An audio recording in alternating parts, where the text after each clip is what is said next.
జాగీరా అన్నందుకు దాన్ని ఎంత వక్రీకరిస్తున్నారంటే, తెలంగాణ మీ అయ్య జాగీరా అన్నది ఆయన మీ పాలకులని ఎవరైతే మీరు మాట్లాడుతున్నారో మా అయ్య జాగీరా అని మాట్లాడుతున్నారో వాళ్ళని అన్నారు తప్ప తెలంగాణ ప్రజల్ని ఎవరు అనలేదు. తెలంగాణ ప్రజలదని ఆయనే నొక్కి వక్కానించి చెప్పారు. దాన్ని వక్రీకరించి ఎస్ మా అయ్య జాగిరే, ఎస్ మా అయ్య జాగిరే, ఎస్ మన అయ్య జాగిరే, నేను తెలంగాణ బిడ్డనే, తెలంగాణ భూమి పుత్రులదే, ఆయన చెప్పింది కూడా అదే. దానికి ఎందుకు దాన్ని పదే పదే ఒక సెంటెన్స్ని పట్టుకొని మీ అయ్య జాగిరి అంటారా, మీ అయ్య జాగిరి అంటారా? ఆయన అన్నది మీలాంటి పాలకులు ఎవరైతే ఉన్నారో వాళ్ళని, తెలంగాణ బిడ్డలే జనసేనలో పోటీ చేస్తున్నారు. ఆంధ్ర వాళ్ళు వచ్చో లేకపోతే అమెరికా నుంచి వచ్చో పోటీ చేయట్లే. ఇక్కడ తెలంగాణ బిడ్డలు, తెలంగాణలో ఉన్న ఉద్యమకారులు ఇక్కడ పోటీ చేస్తారని చెప్పారు. ఇంత క్లియర్గా చెప్పిన తర్వాత ఎందుకు వక్రీకరించి మాట్లాడుతున్నారు? అంటే వక్రీకరించడానికి ఏం లేక ఏదో ఒకటి మాట్లాడాలి కాబట్టి రకరకాలుగా మాట్లాడుతున్నారు. మాట్లాడే వాళ్ళు ఏమైనా ఉత్తమలా అంటే అవినీతి చిట్ట. ఇక ఎన్ని రకాలుగా చెప్తాం? పొన్నం ప్రభాకర్ గారి గురించి 100 వస్తాయి ఇక్కడ లిస్టు. ఆయన చేసిన అక్రమాల గురించి 100 లిస్ట్ ఇస్తాయి. దాని గురించి పట్టించుకోము, దాని గురించి ఎవరు పట్టించుకోరు. ఈయన మాత్రం ఎప్పుడైతే పవన్ కళ్యాణ్ గారు వచ్చి మేము ఇక్కడ మా వాళ్ళు పోటీ చేస్తారు, తెలంగాణ బిడ్డలు పోటీ చేస్తారు అంటే చాలు విద్వేషాలు రెచ్చగొట్టేసి మా అయ్య జాగిరి మీ అయ్య జాగిరి మాట్లాడుతున్నారు. బీసీ సంక్షేమ శాఖ మంత్రిగా మీరు ఏం చేశారు బీసీ పీపుల్కి? చెప్పండి పొన్నం ప్రభాకర్ గారు, చెప్పండి. హుస్నాబాద్కి మీరు ఏం చేశారో చెప్పండి చాలు. ఫస్ట్ ఇవన్నీ పక్కన పెట్టేస్తే కాసేపు పక్కన పెట్టేద్దాం. ఇవన్నీ కప్పిపుచ్చుకోవడానికి, ఏదో రకంగా డైవర్ట్ చేయడానికి డైవర్షన్ పాలిటిక్స్ చేస్తూ రకరకాలుగా నిందలు వేస్తూ చేస్తున్నారు. తెలంగాణ ప్రజలు అన్నీ చూస్తున్నారు. తెలంగాణ ప్రజలు మేము తెచ్చామని 10 సంవత్సరాలు పాలించిన నాయకులను చూశారు. మేము ఇచ్చామని చెప్పుకున్న మిమ్మల్ని 2 సంవత్సరాలు చూస్తున్నారు. 10 సంవత్సరాల పాలనలో 1200 మంది అమరవీరుల గురించి చనిపోయారని అందరూ చెప్తారు. కానీ 1200 మంది డేటా మీ దగ్గర ఉందా? 12 మంది అమరవీరుల కుటుంబాలు ఎలా ఉన్నాయో తెలుసా? ఎంత దయనీయ పరిస్థితులు ఉన్నాయో తెలుసా? కానీ ఆ 10 సంవత్సరాల్లో మీ 4 కుటుంబాలు మాత్రం రబ్బర్ చెప్పుల నుంచి బెంజ్ కాల వరకు ఎదిగాయి. అందరికి తెలియదా? మీరే చెప్తారు, కేటీఆర్ గారు మీరే చెప్పారు, మా ఎమ్మెల్యేలను చూసి ఓర్వలేక రబ్బర్ చెప్పులు వేసుకున్న స్థాయి నుంచి ఫార్చ్యూనర్ కార్లో తిరిగితే భరించలేక అన్నారు. కానీ పరిస్థితులు ఏంటి? ప్రజల సిచ్యువేషన్ ఎలా ఉంది? ఎక్కడ వేసినట్టు అక్కడే ఉంది కదా. ఉద్యమకారులు అసలు తెలంగాణ వాదం అనేది చాలా పవిత్రమైన వాదం. దాన్ని ఎలా వాడుకుంటున్నారంటే, ప్రొఫెసర్ నాగేశ్వరరావు గారు సిపిఎం అసలు మీరు వ్యతిరేకి తెలంగాణ వాదానికి, కానీ వాడుకుంటున్నారు. ఇప్పుడు వాడేసేది అంత కదా. కాంగ్రెస్, ఎంఐఎం వీళ్ళందరూ వ్యతిరేకేగా. కానీ ఇప్పుడు తెలంగాణ వాదాన్ని వాడుకోవడంలో ఇంకా వీళ్ళని మించిన వాళ్ళు లేరు, కనబడట్లేదు. ఇది ఎంత అంటే విద్వేషాలు రెచ్చగొట్టేసి ఇంకా తెలంగాణ ప్రజల్ని నిరక్షరాస్యులుగా చేసి ఓట్లకు మాత్రమే పరిమితం చేసి మీరు మాత్రం రకరకాల బిజినెస్లు పెట్టుకొని రకరకాలుగా ఎదిగేసి ఇంకా ఉద్యమకారులు ఎవరు ఎదగద్దు, ఇక్కడ ఉన్న పిల్లలు ఎవరు ఎదగద్దు, మన 4 కుటుంబాలు ఎదగాలి. ఇంక తెలంగాణ ప్రజలు ఇవన్నీ చూస్తున్నారు. మాట్లాడలేకపోవచ్చు ఇప్పుడు, కానీ ఓటుతో బలంగా బుద్ధి చెప్తారు. అది గుర్తుపెట్టుకోండి. అలాగే ఎలా ఉంటుందంటే దయ్యాలు వేదాలు వల్లించినట్టు ఉంటుంది.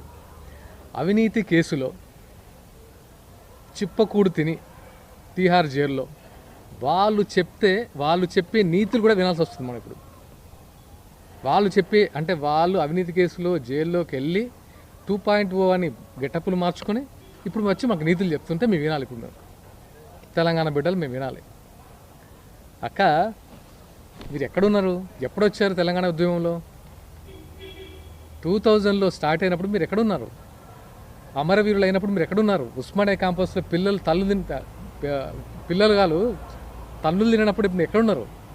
అరే ఇదేదో ఉధృతంగా ఉంది, ఇది ఎక్కడేదో మంచిగా కమాయించుకోవచ్చు అని అమెరికా నుంచి వచ్చి బ్యూటీ పార్లర్లు పెట్టుకున్నారు. మీరు గుర్తులేదా? హిమాయత్ నగర్లో లాక్మీ బ్యూటీ పార్లర్ పెట్టుకొని ఇప్పుడు మీ ఆస్తి 8,000 కోట్లమ్మా ఎక్కడమ్మా బుజ్జు ఖలీఫాలో మీ ఫ్లాట్లు?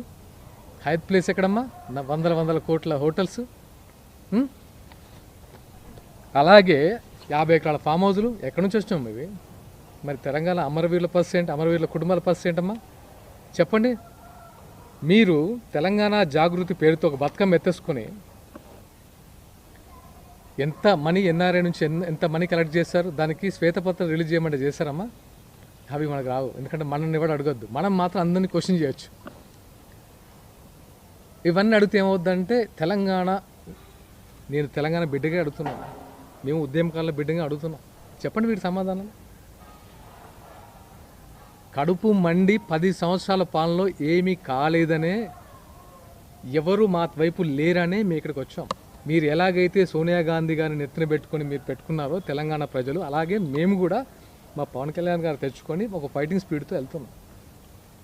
మీరు పవన్ కళ్యాణ్ అంటే మమ్మల్ని అన్నట్టే, ఇక్కడ తెలంగాణ బిడ్డలను అన్నట్టే మర్చిపోకండి. ఇక్కడ వేరే ఆయన పక్కన ఎవరు లేరు, తెలంగాణ బిడ్డలే ఉన్నాం. మా ప్రశ్నకు సమాధానం చెప్పండి మీరు. కోడి చెరువు గురించి ఆమె మాట్లాడుతుంది. ఇన్ని అవినీతి పనులు చేసి చిప్పకూడి తినొచ్చిన ఆమె కోడి చెరువు పవన్ కళ్యాణ్ గురించి అవినీతి మాట్లాడుతుంది. ఆమె నీకంటే ముందే నేను అవినీతి చేసినట్టయితే, నాది ఒకవేళ నాకు అలాంటిది అయితే ప్రెస్ మీట్ ఆ రోజు పెట్టి చెప్పారు తీసుకోండి అని. తీసుకోమని చెప్పు. నిజంగా అక్రమంగా సంపాదిస్తే తీసుకోమని చెప్పండి. తీసుకోండి, రేవంత్ రెడ్డి గారు తీసుకోమని చెప్పారు కదా, మరి ఎందుకు రావట్లేదు? అలాగే మరి మీరు మీ అవినీతి సొమ్ముని ఒకసారి చూపించండి అమ్మా, ప్రభుత్వానికి అప్పగించండి. బాగా మాట్లాడుతున్నారు కదా, చిట్టా ఇప్పండి. మీరు ఎక్కడెక్కడ సంపాదించారు అవి అవినీతితో కదా ప్రూవ్ చేస్తారు కదా తెలంగాణ ప్రజలు. అప్పగించి చూడండి ఒకసారి. ఆ ధైర్యం ఉందా?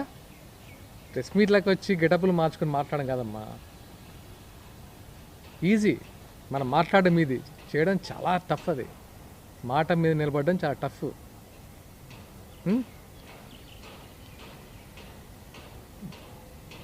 గద్దర్ అన్నకి కారు కొంటే దానిపై కూడా వ్యాఖ్యలు. అరే మీరు గద్దర్ గారిని 4 గంటలు రోడ్డు మీద నిలబెట్టారు. గద్దర్ గారు కళాకారుడు మాత్రమే కాదమ్మా, ప్రజాయుద్ధ నౌక. అందరిలాగా యాక్టర్స్ లాగానో లేకపోతే పాటలు పాడడం కళాకారుడు మాత్రమే కాదు, ప్రజాయుద్ధ నౌక. ప్రజల పక్షాన పోరాడిన ఒక మహనీయుడు. ఆయన్ని పట్టుకొని 4 గంటలు ఆయనకు అపాయింట్మెంట్ ఇవ్వకుండా రోడ్డు మీద కూర్చోబెట్టిన ఘనత ఎవరిదమ్మా? ప్రభుత్వానిది, మీది కదమ్మా. అప్పుడు మీరు లేరా? అప్పుడు లేవని నోరు ఇప్పుడు బాగా లేస్తుందే ఆయన గురించి, ఏదో సానుభూతి చూపించినట్టు. ఆయన మీద ఇప్పుడు లేడు కాబట్టి, ఆయన ఉండుంటే ఒక్కొక్కరిని ఆ కట్ట తీసుకొని కొట్టాడు. ఆయన లేరు కాబట్టి ప్రతి ఒక్కడు మాట్లాడేవాడు. ఇప్పుడు ఆయన ఎవరి గురించి అయినా ప్రెస్ మీట్ పెట్టి మాట్లాడిందంటే అది పవన్ కళ్యాణ్ గారి గురించే. కళ్యాణ్ నా తమ్ముళ్ళు లాంటాడు, నాకు ఇంత చరం ఉంది, నన్ను ఇంత బాగా చూసుకుంటున్నాడు. ఎప్పుడో ఎంత వక్రీకరించంటే